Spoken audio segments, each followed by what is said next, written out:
ನಟ ದರ್ಶನ್ ವಿರುದ್ಧ ಕೇಳಿ ಬಂದ ಆರೋಪಗಳು ಇದೇ ಮೊದಲಲ್ಲ. ಚಾಲೆಂಜಿಂಗ್ ಸ್ಟಾರ್ ವಿರುದ್ಧ ಸಾಲು ಸಾಲು ಆರೋಪ ಕೇಳಿ ಬಂದಿದೆ. ಇದೀಗ ಹಲ್ಲೆ ಮತ್ತು ಕೊಲೆ ಆರೋಪದ ಮೇರೆಗೆ ನಟನನ್ನು ಪೊಲೀಸರು ಅರೆಸ್ಟ್ ಮಾಡಿದ್ದಾರೆ. ನಟ ದರ್ಶನ್ ವಿರುದ್ಧ ಇರುವ ಆರೋಪ ಮತ್ತು ಪ್ರಕರಣಗಳನ್ನು ನೋಡುವುದಾದ್ರೆ, ಈ ಪ್ರಕರಣದಲ್ಲಿ ಪೊಲೀಸರು ಸಮರ್ಪಕವಾಗಿ ತನಿಖೆ ನಡೆಸಿದ್ರೆ ದರ್ಶನ್ಗೆ ಶಿಕ್ಷೆ ಗುರಿಯಾಗಬೇಕಾಗುತ್ತದೆ. ಈಗಾಗಲೇ ಸಾಕ್ಷ್ಯ ನಾಶ ಹಾಗೂ ಕೊಲೆ ಸೆಕ್ಷನ್ ಅಡಿ ದರ್ಶನ್ ವಿರುದ್ಧ ಕೇಸ್ ದಾಖಲಾಗಿದೆ. ಚಿತ್ರದುರ್ಗದಲ್ಲಿ ಕಿಡ್ನಾಪ್ ಮಾಡಿದ ಅಡಿಯಲ್ಲಿ ರಘು ದರ್ಶನ್ ಅನ್ನು ಪೊಲೀಸರು ವಶಕ್ಕೆ ಪಡೆದಿದ್ದಾರೆ. ಈ ಕಿಡ್ನಾಪ್ ಕೇಸ್ ತನಿಖೆ ನಡೆಸಿದಾಗ ಅಪಹರಣಕ್ಕೆ ಮೂಲ ಕಾರಣ ಯಾರು ಅನ್ನೋದರ ಬಗ್ಗೆ ತನಿಖೆ ಆಗಲಿದೆ. ಅದೇ ರೀತಿ ಶೆಡ್ನಲ್ಲಿ ಕೂಡಿ ಹಾಕಿ ಹಲ್ಲೆ ಮಾಡಿರುವುದು, ಹಲ್ಲೆ ಬಳಿಕ ಆತ ಸಾವನ್ನಪ್ಪಿದ್ರಿಂದ ಇಲ್ಲಿ ಕೊಲೆ ಪ್ರಕರಣ ದಾಖಲಾಗಿದೆ. ಅಂದ್ರೆ ಸೆಕ್ಷನ್ 302 ಅಡಿಯಲ್ಲಿ ಕೇಸ್ ದಾಖಲಿಸಲಾಗಿದೆ.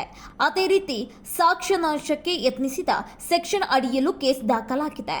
ಈ ಮೂರು ಕೇಸ್ನಲ್ಲೂ ದರ್ಶನ್ ತಪ್ಪಿಸಿಕೊಳ್ಳುವುದು ಸುಲಭವಿಲ್ಲ. ಈ ಸಂಬಂಧ ದರ್ಶನ್ ಪಾತ್ರ ಇರುವ ಬಗ್ಗೆ ಪೊಲೀಸರಿಗೆ ಸಾಕ್ಷ್ಯ ಸಿಕ್ಕಿದೆ ಎನ್ನಲಾಗಿದೆ.